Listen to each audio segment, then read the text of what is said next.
coming to you from beautiful Los Angeles, California.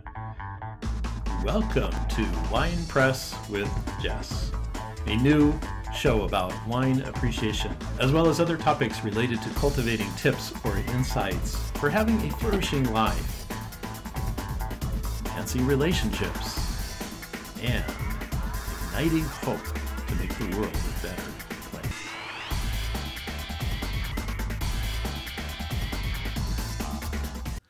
Dale Carnegie, the famous motivational speaker, once said, "A person's name is to him or her the sweetest and most important sound in any language." In the sales world, knowing a person's name can sometimes be the gold that you can discover.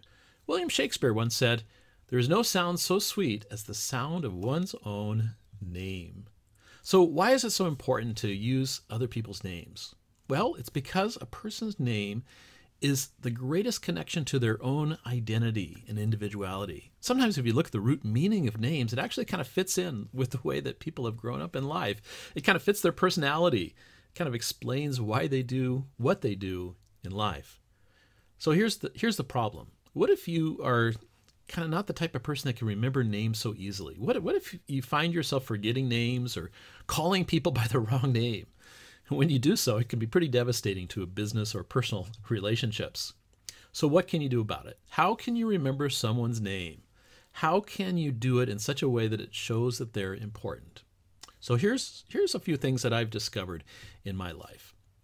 First of all, when you hear a name, try to repeat it early on in the conversation. That helps you to get that ingrained in your muscle memory. And it also allows that person to know that you're thinking about them. You know, sometimes when we remember a name after meeting somebody, we can connect with them better. We can send them a note or text them. And to remember their name by putting it down in print or texting, it can make a difference. So repeating that word, that name several times, that's the first trick. The second trick is to repeat the name to someone else after the interaction. For example, find somebody that you can have a conversation with and just say, "I just had a great conversation with Sue. Have you met her? Here's what she said."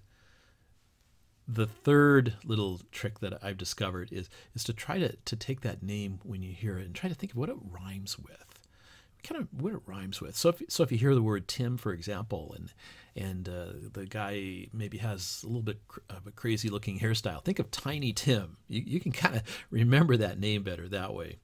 Sometimes you can take a name, not only just rhyme it, but you can link it with their business or hobby or location they're coming from.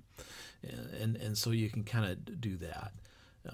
Sometimes you can take kind of the outrageous imagery of their facial expressions and kind of remember it that way as well. You can think about what they're reminded of. You know, if they're reminded of Larry or Moe or somebody from the Three Stooges, you can kind of keep that to yourself, but you can kind of remember what their name is by just reminding yourself of their looks. So the next little trick is to visualize the image of the name.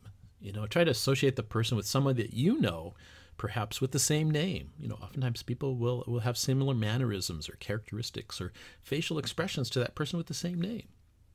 So to recap, use their names every time you see them, repeat their name often afterwards, greet them by name the next time around when you see them deliberately, and you'll be amazed at what you can do.